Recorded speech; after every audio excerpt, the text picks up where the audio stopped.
اگر برادر عزیز پرسید است که بعد از نماز آیت الکرسی میخوانیم چی فایده داره؟ صلوات خواندن به جناب پیغمبر صلی الله علیه و سلم چی ثواب دارد؟ یک چیزی میگفتیم. یگان چیز نمیتونه که ایرا از جنت در آمدن معنیش بداره گفتن مگر مرگ. این راه دید است که یکی از ملائکه ها بال و پرش وجودش سوخته از بسیار در حالت سخت و وزوین است. آیت الکرسی بعد از نمازش خوان مثل همین است که یک پای او در درون جنت است. وقتی جبرائیل آمد گفت چهرهش دیدم دیگرگون بود، بسیار یعنی بیخود. انسان که پیش از خواب بخوانش خداوند او را از ضرر جن ها و شیطان امینش می‌داره، نگهش می‌داره. تن هر شخصیتی که اگر یک بار برای من صلوات بفرسته خداوند برای او 10 صلوات میفرسته. یگانه محمد حق داره او میتونه که شفاعتش کنه. بعد از اون از جبرائیل علیه صلوات که نگفت جناب پیغمبر از همه بخیل ترین شخصیت همون شخصیت است. اما ثوابی صلواتی که یک امت به طرف صلوات میگه با چنان زیادی است که من قدرت ندارم که ثواب او را مقصد عدد کنم. صحبت ما درباره جواب اون سوال‌هایی هست که برادرها فرستاده‌اند. چه برادر عزیز پرسیده است که درباره صلوات خواندن به جناب پیغمبر صلی الله علیه و سلم چی ثواب دارد؟ یک چیزی میگفتید.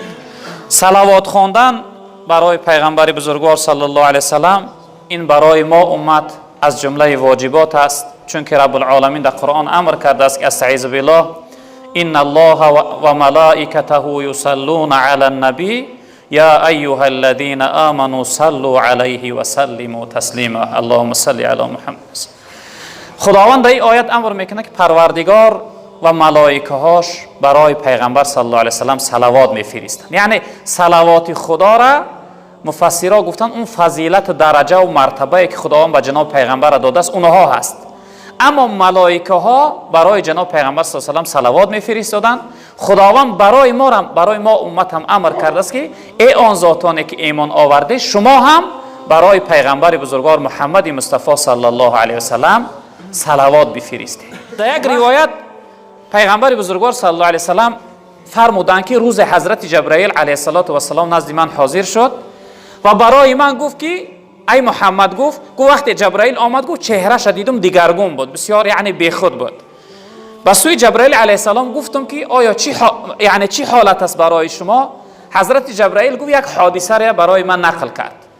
حادثه این بود که حضرت جبرائیل علیه السلام وقتی که از مکانش یعنی پایان میشده نزد جناب پیغمبر آمدن در بین راه دید است که یکی از ملائکه ها بال و پرش وجودش سوخته از بسیار در حالت سخت و وزوین است.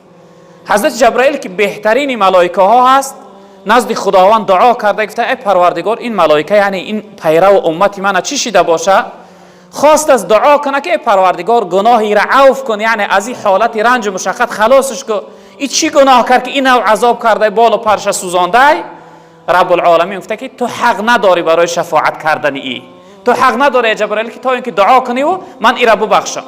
بعد میگه گفتم ای پروردگار کی حق داره؟ رب العالمین گفت که محمد صلی الله علیه و سلم. یگانه محمد حق داره، او میتونه که شفاعتش کنه. بعد از اون از جبرائیل علیه السلام پرسید گفت ای پروردگار سببی که این امتی من یعنی این ملائکه به این حالت مبتلا شده چی سبب شد که مقصد بال و پرش سوختن؟ رب العالمین گفته که این ملائکه نام حبیب من شنویده صلوات نگفت و همین خاطر من بال و پر را یعنی که سوزاندم. حتی در روایت جبرائیل علیه السلام ثواب صلوات گفتن میگه روز نزد پیغمبر صلی الله علیه و سلم اومدن گفتن ای محمد صلی الله علیه و سلم خداوند من به چنان قدرت و توانایی داده است که من میتونم که تمام بحرهای دنیا را قطرهاشون بشمارم، یعنی حساب کنم. تمام درختهای دنیا را برگهاشون حساب کنم. ریگها و سنگهای بیابانها را میتونم که عددشون شمار کنم، حساب کنم. اما ثوابی صلواتی که یک امت به طرف صلوات میگه با چنان زیادی است که من قدرت ندارم که ثواب او را مقصد عدد کنم بشمارم. یعنی چی قدر ثوابی زیاد داشته صلوات گفتن برادر عزیز. به همین خاطر ما و شما باید وقتی که امت هستیم حرکت داشته باشیم که حدی اقل کمش 100 بار روز با پیغمبر بزرگوار صلی الله علیه و سلم صلوات بگیم. وظیفه صلوات گفتن وقتی که نام پیغمبر شنیده شید یعنی در جای شخصیت میگه که محمد صلی الله علیه و سلم یکم بار علما گفتن که یکم بار در همون مجلس صلوات گفتن واجب است. وقتی یکم بار میشنوید فرض کنید در این مجلس ما یکم بار نام جناب پیغمبر شنیده صلی الله علیه و سلم گفتن واجب است. دویم بارش سنت است، سوم بار و چهارم بار بعد از آنش مستحب می شود. اما بعضی از علما گفتن که هر باری که انسان شنید در گردنش واجب است، چون که اینجا خداوند امر کرد که برای پیغمبر صلوات بفرسته. خب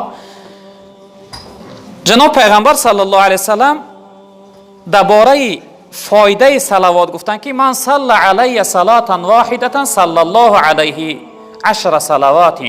تن هر شخصیتی که اگر یک بار برای من صلوات بفرسته، خداوند برای او 10 صلوات میفرسته. فایده را ببینید برادر عزیز، یک بار به پیغمبر صلوات گفتن، خداوند 10 رحمت برای انسان صلوات میفرستادگی، یعنی صلوات میفرسته. و حطت عنه 10 خطیئات، خداوند 10 خطا و گناه این شخصیت با یعنی کور میکرده، گم میکرده.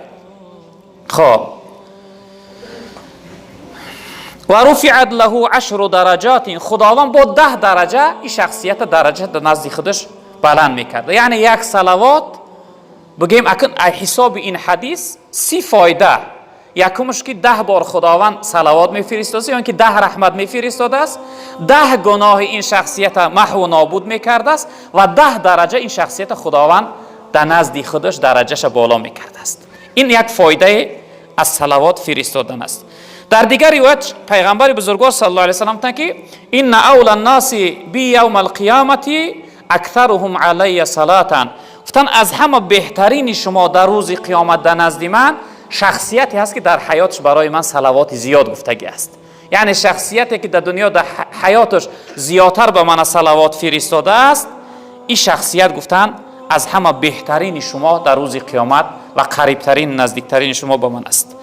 در روایت دیگر گفتن این افضل ایامکم یوم الجمعه، گفتن بهترین روزها برای شما روز جمعه است. فاکثروا علی من الصلوات فیه، گفتن در این روز برای من صلوات زیاد بگید. جناب پیغمبر گفتن فان صلاتکم معروضه علی، زیرا اینکه گفتن صلوات های شما را یعنی که به من میرسانند، به من عرض میکنند، برای من یعنی ملائکه ها میرسانند.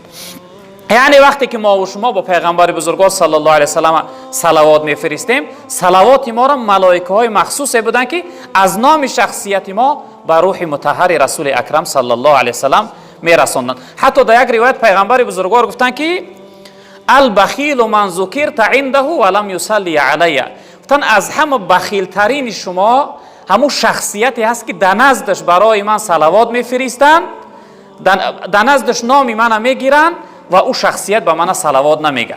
یعنی وقتی انسان نام محمد صلی الله علیه وسلم را شنید، صلوات که نگفت، جناب پیغمبر از همه بخیل ترین شخصیت همون شخصیت است. خب سوال دیگر برادر عزیز پرسیده است که بعد از نماز آیت الکرسی میخوانیم چی فایده دارد؟ در این موضوع ما صحبت هم داشتیم و الله اعلم در جمعه ها بود. خواندن آیت الکرسی در فضیلت و فایدهش جناب پیغمبر صلی الله علیه و سلم گفتند که من قرأ آیت الکرسی دبور کل صلاة مکتوبة لم یمنعه من دخول الجنه الا الموت. تن هر شخصیتی که از قفای نمازهای فرضش آیت الکرسی را بخوانه، یگان چیز این شخصیت از داخل شدن جنت منع کرده نمیتوانه. یگان چیز نمیتونه که این را از جنت در آمدن معنیش بداره، گفتن مگر مرگ، مردن معنیش کردگی، همین که جان از بدنش بیرون شد او شخصیت داخل جنت میشه. یعنی که فضیلت خواندن آیت الکرسی، بعضی دوستای خدا یک مثال میارن، میگن انسانی که آیت الکرسی بعد از نمازش خواند مثل همین است که یک پای او در درون جنت است، یک پاش در داخل جنت است، همین که جان از بدنش بیرون شد یعنی که داخل آیت الکرسی بهترین آیت های قرآن است. در آیت الکرسی 18 جا ذکر یاد خدا آمده است، چی اشارتا باشه چی صراحتا، 18 جا.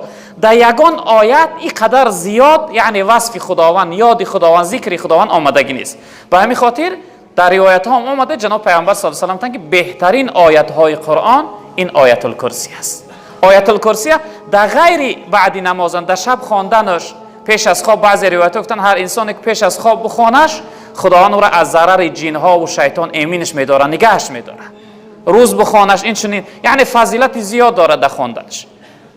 به همین خاطر چی در روز باشه چی در شب باشه حرکت کنه که خواندن آیت الکرسی برادر عزیز وظیفه کنه. بعد از نماز گفتیم این برادر پرسید که بعد از نماز میخوانیم چی فایده داره؟ فایدهش همین است که سبب داخل شدن جنت انسان میشه. جناب پیغمبر گفتن کسی که بعد نماز خواندش هیچ یگان چیز او را از داخل شدن جنت منع کرده نمیتونه. یعنی که ان شاء الله رب العالمین بعد از مرگ به سبب فضیلت این آیت بزرگ داخل جنت میشیم. پروردگار بزرگوار برای جمعیت ما بخت سعادت دنیا و آخرت نصیب بگردان و گذشتگیامون رحمت و مغفرت بگردان. برادری از امروز داخل شدن گفتن یعنی خسرشون پدر بزرگوارشون بندگی کردن، پروردگار این قبلگاه رحمت و مغفرت بگردان، قبرش پر نور، روحش جاش جنت بگردان. یک مادری را امروز از دنیا گذشته بودن، پروردگار و شخصیتم غریق رحمت شایسته جنت بگردان. یک برادر در زندان بودن، پروردگار برای برادر یعنی آزادی همیشگی را هم در دنیا هم در آخرت نصیب بفرما. پروردگار تمام زندانی های ما را آزادی نصیب بگردان. به فرزندان را فرزند صالح عطا بفرما. محبوسا و زندانی را آزادی نصیب بگردان. زنها و مادرها را پروردگار در پرده حیای خودت مستور بگردان. مسافرها و مهاجرها را پروردگار بخت سعادت دنیا و آخرت نصیب بفرما. در کسب کار حلالشون برکت ها عطا بفرما. پروردگار بار اله اسلام عزیز ما را در روی عالم غالب بگردان. دشمن های اسلام خار و زبون نیست نابود بگردان. حکم و قانون قرآن را در روی عالم حاکم بگردان. پروردگار این جمعیت در دلها هر امید و آرزو مراد و مقصد داشته باشند به مراد و مقصد برسان. پروردگار خاتمه ما را به خیر بگردان. و صلی الله تعالی علی خیر خلقه مولانا محمد و آله و اصحابه اجمعین. یا رب.